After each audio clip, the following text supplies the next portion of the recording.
बोलो सतगुरुदेव की जय। बंदी छोड़ कबीर परमेश्वर जी की जय। बंदी छोड़ गरीबदास जी महाराज जी की जय की जय।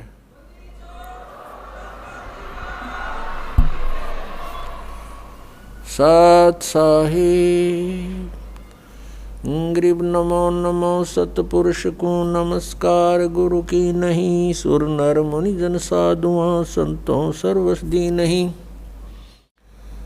सतगुरु साहेब संत सब डंडो तुम प्रणाम।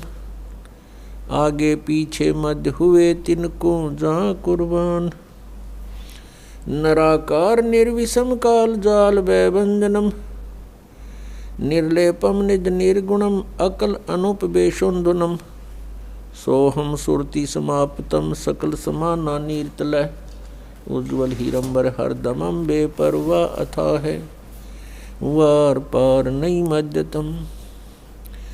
ग्रीव जो सुमर सिद्ध होई गणनायक गलता ना। करो अनुग्रह सोई पारस पद परवाना। आदि गणेश मनाऊं गणनायक देवन देवा। चरण कमल लो लाऊं आदंत करूं सेवा। परम शक्ति संगीतम रिद्धि सिद्धि दाता सोई। अवगत गुण अतीतम सतपुरुष निर्मोही। जगदम्बा जगदीशम मंगल रूप मुरारी। तन मन अर्पों शीसम भक्ति मुक्ति भंडारी। सुर नर मुनि जन ध्यावे ब्रह्मा विष्णु महेशा। शेष सहस मुख गावे पूज्य आदि गणेशा। इंद्र कुबेर सरीखा वरुण धर्म राय ध्यावे। समर्थ जीवन जी का मन इच्छा फल पावे। 33 कोटि आधारा ध्यावे शेष 88। उतरे भव जल पारा कट है यम की फांसी। 33 कोटि आधारा ध्यावे शेष 88। उतरे भव जल पारा कट है यम की फांसी।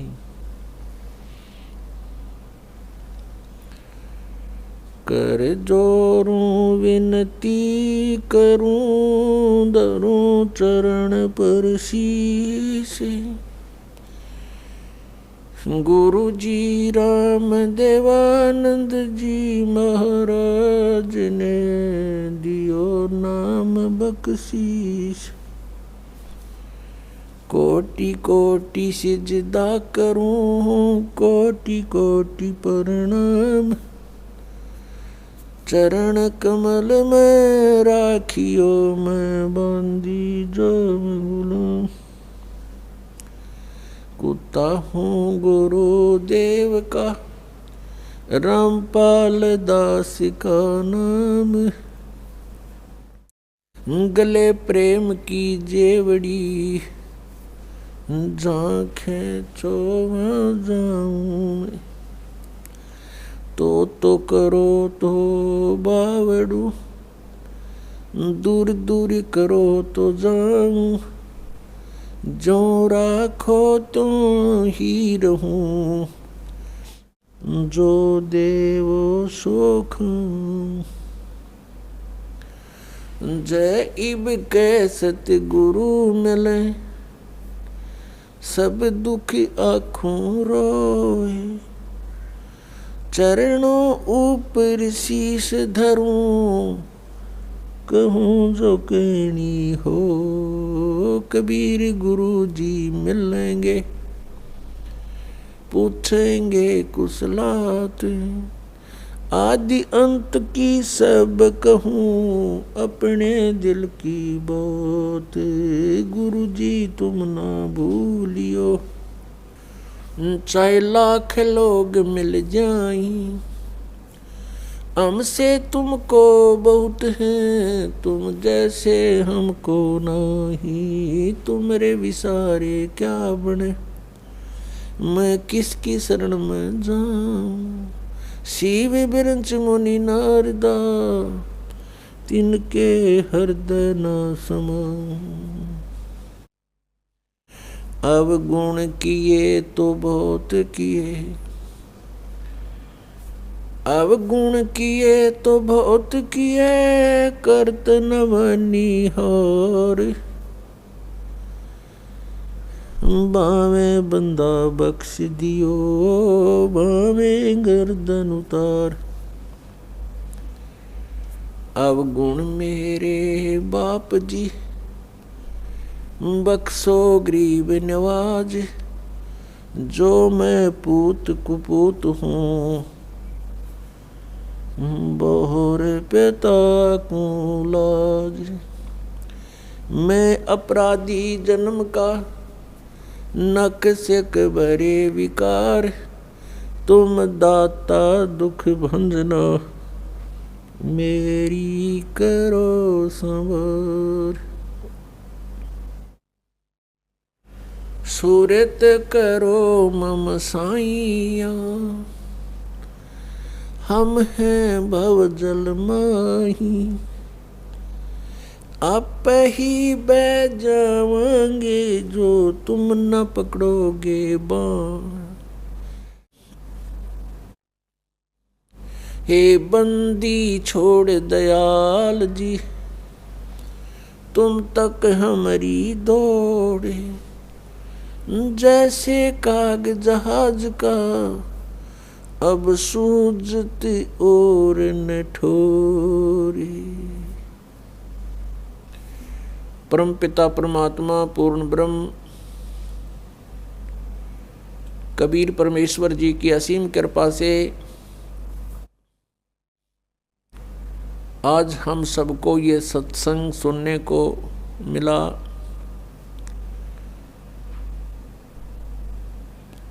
बहुत ही पुण्यकर्मी प्राणी को मनुष्य शरीर प्राप्त होता है।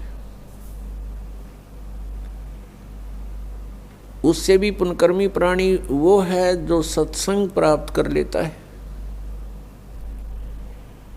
पुण्यात्माओं, आप सभी उन विशेष पुण्यात्माओं में से हो, परमात्मा की आप विशेष प्रियात्मा हो, जो सत्संग सुन रहे हैं। सत्संग में आने से हमें ज्ञान होता है कि हमारा जन्म हुआ किस लिए, हमारा जन्म हुआ तो मृत्यु क्यों हो रही है। हम सारा जीवन जिन भी वस्तुओं को कलेक्ट करने में लगा देते हैं, कोई मकान बनाया है, कहीं कोई कार खरीदी है, कितने कोई मोटरसाइकिल ली है और अन्य बहुत सा सामान हम इकट्ठा करते हैं और फिर हम तुरंत मर जाते हैं, मृत्यु हो जाती है। हम सारा जीवन यही सोचते रहते हैं कि ये घर मेरा है, ये परिवार मेरा है, ये पुत्र मेरा है या बेटी मेरी है, ये कार मेरी है या कोठी मेरी है। मृत्यु के तुरंत बाद इस शरीर का अंतिम संस्कार कर दिया जाता है और जीव का पता नहीं वो कहाँ चला जाता है। तो ये हमारा कहाँ था, ये हमारा कैसे हुआ, ये प्रत्येक प्राणी को ये ज्ञान है कि मृत्यु बहुत बुरी चीज है और सभी मृत्यु से डरते हैं और मृत्यु कंपलसरी। तो ये ऐसा क्यों हो रहा हमारे साथ कि हम मृत्यु से डरते हैं। अपने शरीर की रक्षा के लिए हम अपने इस प्रॉपर्टी को भी बेच करके ट्रीटमेंट पर लगाना उचित समझते हैं ताकि हमारा जीवन बना रहे। और सब कुछ करने के उपरांत भी एक दिन मृत्यु होनी ही होनी है और ये मृत्यु हमें बिल्कुल खटकती है, कतई नहीं अच्छी लगती। इसका कारण क्या है? कभी माइंड पर थोड़ा बहुत हम विचार करने की सोचते, वजन डालते हैं तो कोई विकल्प नजर नहीं आता था। क्योंकि हम देखा करते थे कि जिनको हम भगवान मानते हैं वो भी मरे, श्री राम श्री कृष्ण, और उनकी मृत्यु देखी जाए तो बहुत आम व्यक्ति से भी गलत ढंग से हुई। भगवान श्री रामचंद्र जी ने सरयू नदी में जल समाधि ली जीवित। भगवान श्री कृष्ण जी के पैर में विषाक्त तीर मार के उनका वध हुआ।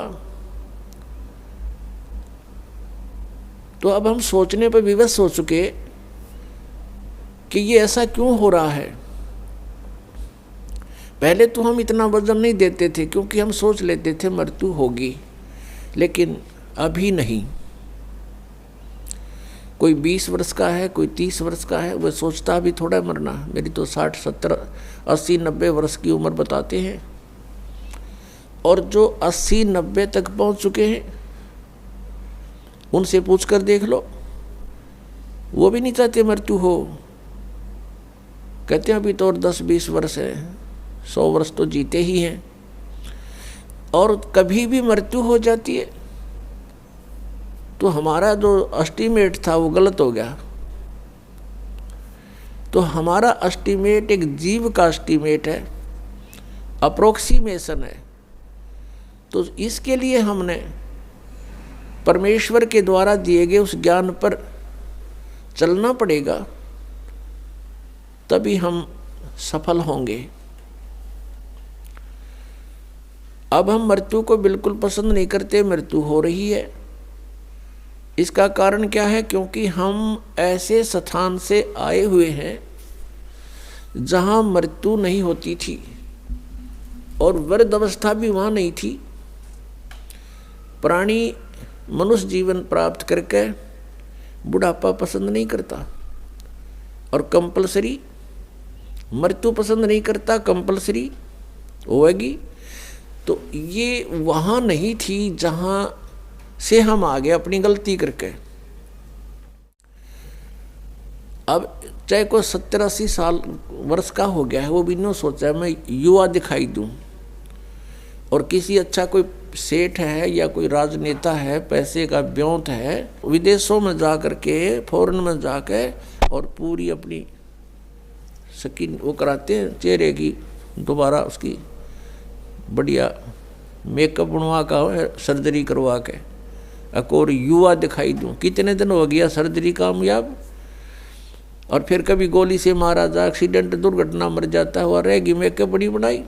तो जो हमने इस मिट्टी से लाभ लेना था उसका हमने पता नहीं चला, इसको कैसे सदुपयोग करें। हम ऐसे लोक में रहते थे जहां वृद्धावस्था नहीं आती थी, सदा युवा रहते थे और मृत्यु नहीं होती थी। और जब तक हम उस स्थान पर नहीं जालेंगे तब तक ये रोग कटे नहीं या समस्या समाधान हो नहीं सकता। उसके लिए जानकारियां सत्संग में बताई जाती है। क्या बताया जाता है? तू कौन कहाँ से आने फंदा, देखो आगे बेरानी क्यों जलता। तू कौन कहाँ से आने फंसा, यहाँ आगे बेरानी क्यों जलता। चल थीर करूं अवगत नगरी, जहाँ चौर सुहंगम अजब ढूरता।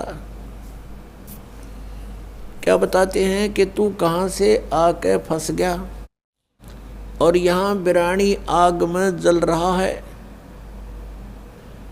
और परमात्मा कह रहे हैं कि चल तुझे वहाँ ले चलता हूँ जहाँ जीव कभी नहीं मरता।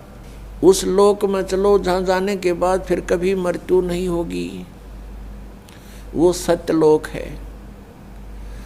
सत्यलोक से हम सभी आए हुए हैं। और यहाँ हम कैसे आगे, हमसे कौन सी भूल बनी थी, ये भी परमात्मा ने ही आकर हमें याद दिलाई है। क्योंकि हम जो गलती वहाँ कर चुके थे हम उसको गलती नहीं मान रहे थे। जो हम सतलोक में गलती किया करते थे हमने उस गलती को गलती नहीं माना था। इसलिए हमें आज तक भी ये महसूस नहीं हुआ था कि हमने कौन सी गलती कर दी जो यहाँ दुर्गति हो रही है। तो ये जानकारी आपको सत्संग में बताई जाती है, दी जाती है। और ये ज्ञान जो आपको सुनाया जा रहा है, ये परमेश्वर ने स्वयं आकर ही बताया है। पुण्यात्मा, ये अमर कथा जो आपको सुनाई जा रही है, ये सत्यनारायण कथा है। और हमने जो कथाएं सुन रखी हैं वो सत्यनारायण कथा नहीं थी। सत्यनारायण का अर्थ होता है सत्यनारायण। सत्य माने अविनाशी, जिसका नाश कभी ना हो, सच्चा भगवान, सच्चा साहिब। हम सत साहिब बोलते हैं उसको। और पहले उसको सत्यनारायण कहा करते थे। सत्यनारायण। नारायण का क्या अर्थ होता है कि जल के ऊपर विराजमान होने वाला परमात्मा। वो परमात्मा नारायण जो है, ये कबीर देव है, कबीर साहब है, जो जल के ऊपर आके विराजमान होता है कमल के फूल पर। ये सत्यनारायण है, ये अविनाशी परमात्मा है। हम इसको सत साहब बोलते हैं, सत साहिब। जैसे साहब कहते हैं, साहब, ये फलाना साहब, ये मंत्री साहब, प्रधानमंत्री साहब। तो हम उसको बोलने में थोड़ा साहिब बोल देते हैं, बोलने में सुथरा सा लग गया साहिब। नहीं तो ये सत साहब कहो, सत साहिब, सत साहब एक ही बात। तो सत्य साहिब यानी सत्यनारायण भगवान। सत्यनारायण, सत्य माने सच्चा, अविनाशी। तो हम जिनको सत्यनारायण मानकर उनकी कथा सुनते और सुनाते थे, वो सत्यनारायण नहीं थे, वे अविनाशी नहीं थे। जैसे विष्णु जी, श्री विष्णु जी, श्री ब्रह्मा जी, श्री शिव जी, ये नासवान थे। तो हमने अभी तक न तो सत्यनारायण का ज्ञान था और न ही सतलोक का। गीता जी अध्याय नंबर 18 के श्लोक नंबर 62 में कहा कि अर्जुन, तू सर्वभाव से उस परमेश्वर की शरण में जा, उसकी कृपा से ही तू परम शांति को और सनातन परम धाम को प्राप्त होगा। उसी परमेश्वर की कृपा से सनातन परम धाम और परम शांति। जब तक जन्म मृत्यु है, जीव को शांति नहीं हो सकती। क्योंकि इस पृथ्वी पर आप किसी भी जीव को देख लो, किसी को भी चैन नहीं है।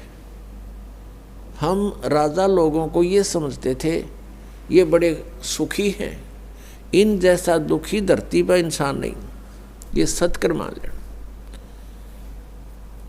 अब इनके बस की बात नहीं, ये राज ना करें, क्योंकि इनके भाग में लिख रखा है, इसकी इनकी किस्मत है, पिछले पुण्य है। उन पुण्यों के प्रतिफल में उनको ये समस्या मिली हुई है। देखो, एक छोटे से परिवार का एक मुखिया होता है जिसमें 5-7 सदस्य होते हैं। उनकी व्यवस्था में वो कितना दुखी रहता है। किसी कोई बीमार हो गया, किसी के कपड़े लेने हैं, किसी की फीस भरनी है, फिर विवाह के योग्य हो गए, विवाह ना हुआ तो चिंता होगी, तो फिर आगे मनमाने और समस्या, पुत्र ना हुए उनका तो समस्या। तो कहने का भाव ये है, वो एक ही छोटे से परिवार के पोषण में रात को भी सपने में भी दुखी रहता है। और राजा तो एक बहुत बड़े क्षेत्र का मुखिया बन जाता है, पिता बन जाता है। राजा प्रजा का पिता होता है और उसको कितनी चिंता रहती है, कहीं फ्लड आ गया है तो राजा को धक्कदेसी होगी, कि दुर्घटना होगी तो उसी को समस्या होती है। कहीं कुछ बनाना है, कहीं कोई अशांति फैल गई है, कोई MLA खिसकन की सोच रहा है तो नींद आवा नहीं। तो यहाँ कहते हैं परमात्मा कि यहाँ शांति नहीं किसी प्राणी को। राजा लोग, निर्धन तो सोचता है धनवान सुखी, धनवान सोचते हैं कि राजा सुखी। राजा सोचता है कि भाई स्वर्ग में बताओ सुख तो वहाँ होगा, ये सत्कर मान लेना आप।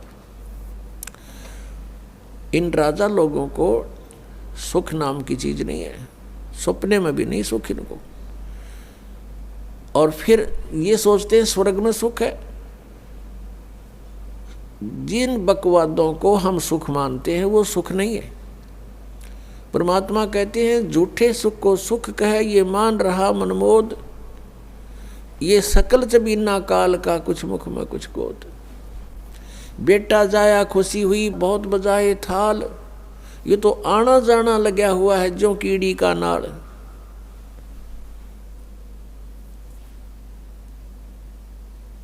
अब राजा सोचते हैं कि स्वर्ग में सुख होगा। अब स्वर्ग के देवता जो उनकी दुर्गति, उनके इतिहास पढ़कर देखो पुराणों में, कभी असुर और देवताओं का और सुरों का युद्ध हो गया, राक्षसों का। कभी देवता हार गए, कभी असुर हार गए। इंद्र जो स्वर्ग का राजा होता है गद्दी छोड़ भाग गया, असुरों ने कब्जा कर लिया स्वर्ग पर। वो कहीं जंगल में भूखा प्यासा भटक रहा है और इंद्र सोचता है कि ब्रह्मा विष्णु महेश सुखी होंगे। ये तीन लोग के एक एक विभागीय मंत्री हैं। अब ये ब्रह्मा विष्णु महेश कितने सुखी हैं।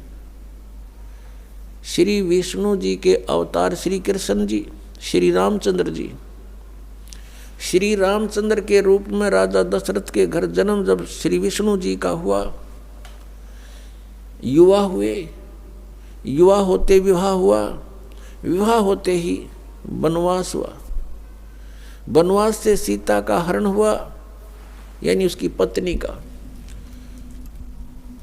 रावण उठा ले गया। और फिर रावण के साथ युद्ध हुआ, पुण्यात्माओं करोड़ों व्यक्ति मारे गए वहां पर। तब सीता की वापसी हुई। वापसी आने पर बड़ी खुशी बनाई, नगरी में दीप जलाए गए घी के। सीता के वापस, श्री राम के वापस आने पर, सीता लौटा लाने पर, और कुछ दिनों के बाद सीता जी का निष्कासन कर दिया श्री रामचंद्र जी ने स्वयं ही। किस बात पर के एक धोबी ने व्यंग कस दिया, वो अपनी पत्नी को धमका रहा था रात्रि के समय। वो किसी उस आपस में कहा सुनी होने से उस धोबी की पत्नी घर से बाहर चली गई थी कहीं अपने रिश्तेदारी में। फिर वो वापस लेकर आया तो उसको धमका रहा था कि मैं तुझे घर नहीं रखूंगा, तू 3 दिन कहाँ रही। मैं दशरथ के पुत्र जैसा नहीं हूं जो वहां पर 12 वर्ष तक रावण के पास रही, उसको फिर घर ले आया। उधर से श्री रामचंद्र जी राजा थे अयोध्या के। पहले राजा लोग अपनी प्रजा के दुख सुखों को स्वयं ही जाना करते थे, रात्रि के अंदर वेश बदल कर घूमा करते थे। ये बात जब देखा कि किस घर में की आवाज आ रही है, वहां खड़ा होकर सुना, तब उसने सुनने को मिला कि मैं उस राजा दशरथ के पुत्र रामचंद्र जैसा नहीं हूं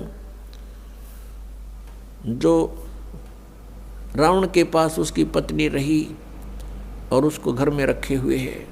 तो सुबह निकल जाना यहाँ से। इस बात को सुनकर ही श्री रामचंद्र जी ने सीता जी को निष्कासित कर दिया, निकाल दिया घर से, कि नगरी के लोग मेरे ऊपर व्यंग कस रहे हैं और मैं ये बात नहीं सुन सकता।